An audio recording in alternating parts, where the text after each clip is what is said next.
O presidente Lula mentiu e mentiu com força em uma entrevista na manhã dessa quinta-feira. Eu já vou mostrar para você o que ele disse, vou mostrar as provas de que é mentira, vou mostrar também o discurso em que ele pediu para que o povo brasileiro nunca mais vote nele, mas preciso começar esse vídeo falando sobre algo gravíssimo que o PT fez ainda antes do primeiro turno das eleições municipais, mas só agora é que isso veio à tona.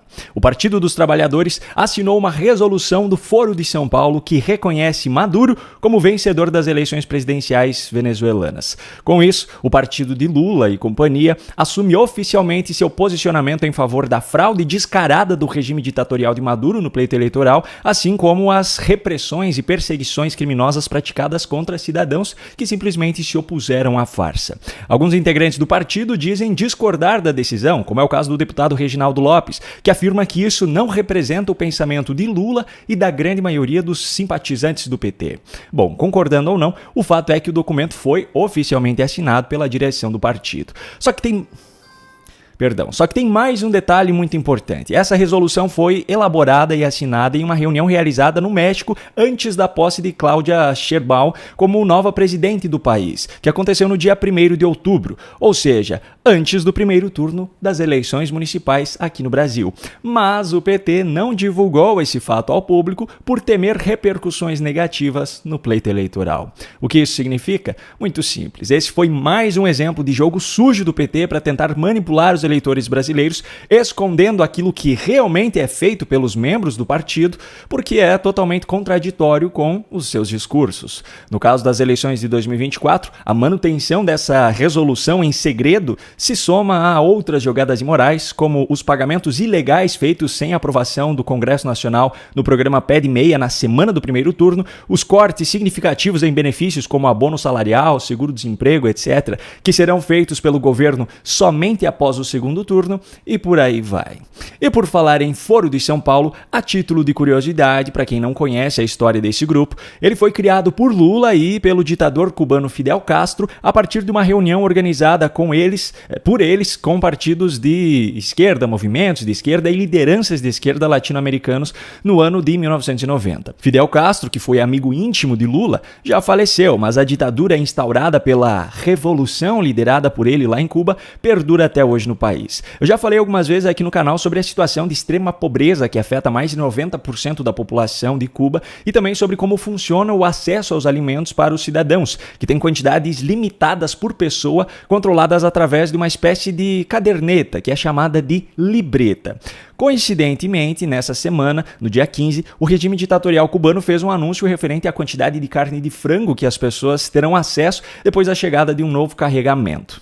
Se produjo el arribo de un barco con pollo que cubrirá la entrega al 100% de nuestra población, entregándose al municipio de Santiago de Cuba 1 libra por persona y al resto de los municipios 345 gramos per cápita.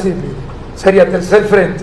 Contramaestre, Palma Soriano, Mella, San Luis, Songolamayo, Segundo Frente y Guamá. Los que viven en esos 8 municipios es son 345 gramos. Correcto.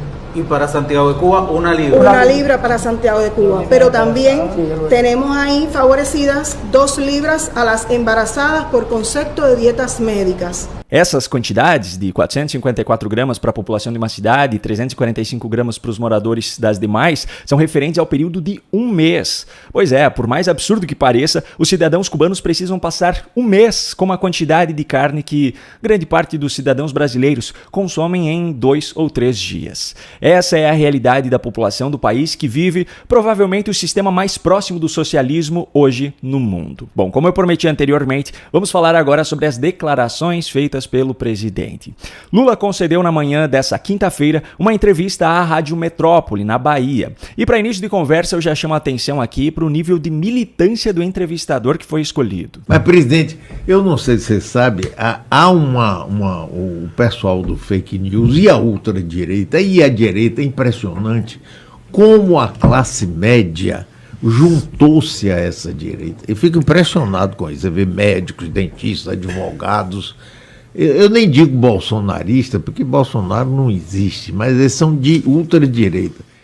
Nós estamos vivendo num momento em que essas fake news, essa extrema-direita, esses demônios estão soltos. Pois é, se Lula já se sente confortável para mentir descaradamente na frente de pessoas que não concordam com ele, imagine então como foi na frente de alguém que foi colocado ali simplesmente apenas para lhe bajular.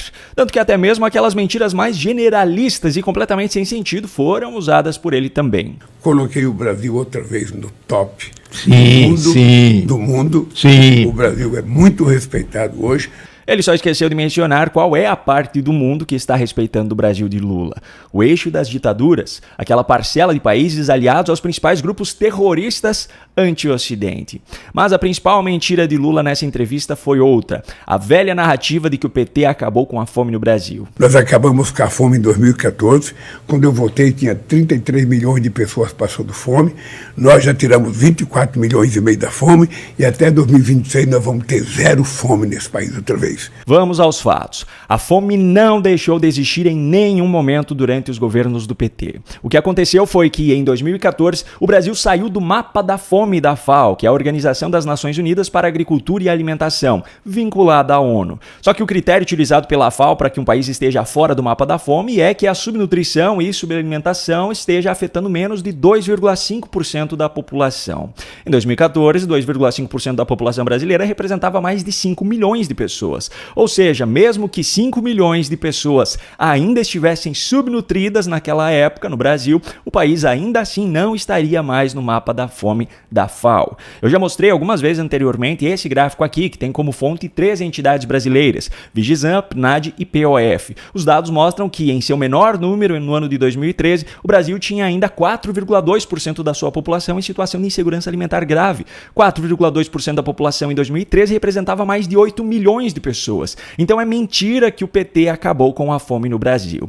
E agora, no atual governo, ele vem usando a narrativa de que assumiu o país com 33 milhões de pessoas passando fome e que o seu governo já tirou 24 milhões de pessoas dessa situação. Só que para isso o governo está comparando pesquisas diferentes. Os dados de 2022 são da ONG Rede Brasileira de Pesquisa em Soberania e Segurança Alimentar e Nutricional, feita ainda no contexto da pandemia, por sinal. Os dados de 2023 são do IBGE, que além de ser uma instituição diferente, com parâmetros diferentes, ainda passa por um escândalo com denúncias feitas pelos próprios servidores contra a gestão de Márcio Postman, o presidente indicado por Lula ao cargo, e isso tem deixado cada vez mais evidente que o Instituto passou a trabalhar de forma tendenciosa em favor do governo Lula. Só que ainda tem mais um ponto que, ao meu ver, é o mais importante que eu preciso levantar aqui. A própria FAO, a mesma organização vinculada à ONU, que é utilizada por Lula como base para a primeira mentira, aquela de que o PT acabou com a fome em 2014, em seus relatórios mais recentes aponta uma realidade muito diferente do que Lula está dizendo. Nos relatórios sobre o estado de segurança alimentar e nutricional no mundo, publicados anualmente, a FAO aponta que, no Brasil, no período entre 2020 e 2022, o número de pessoas subnutridas era de 10,1 milhões e o de pessoas em situação de insegurança alimentar severa era de 21,1 milhões. No relatório do ano seguinte, publicado em julho de 2024, a FAO aponta que no período entre 2021 e 2023, o número de pessoas subnutridas no Brasil era de 8,4 milhões e o de pessoas em situação de insegurança alimentar severa era de 14,3 milhões. Ou seja, na comparação entre os períodos de 2020 a 2022 e 2021 a 2023, houve redução de 1,7 milhão de pessoas subnutridas e redução de 6,8 milhões de pessoas em situação de insegurança alimentar severa. Portanto, esse número de 24 milhões de pessoas que deixaram de passar fome de 2022 para 2023 não existe, não faz o menor sentido, mesmo nas estatísticas apresentadas pela FAO, que é vinculada à ONU e que tradicionalmente favorece governos de esquerda ao redor do mundo. Essa é mais uma mentira descarada de Lula. E para deixar essa situação ainda mais ridícula, poucas horas antes de ter dito isso na entrevista, Lula disse isso aqui em uma cerimônia no Rio Grande do Norte na noite dessa quarta. É assim que a vida vai melhorar para todo mundo. E esse país está nas nossas mãos. Nós poderemos fazer desse país um país justo. Sabe, esse país não pode eleger alguém que seja mentiroso, alguém que passa o dia inteiro contando mentira, alguém que fica fazendo fake news. Seu Lula, eu concordo plenamente que esse país não pode mais eleger o senhor. E diante disso, eu peço que o senhor nem se candidate em 2026 então, pois pelo menos assim economizamos as centenas de milhões de reais de dinheiro público que são gastos em todas as suas campanhas. Um grande abraço e até a próxima.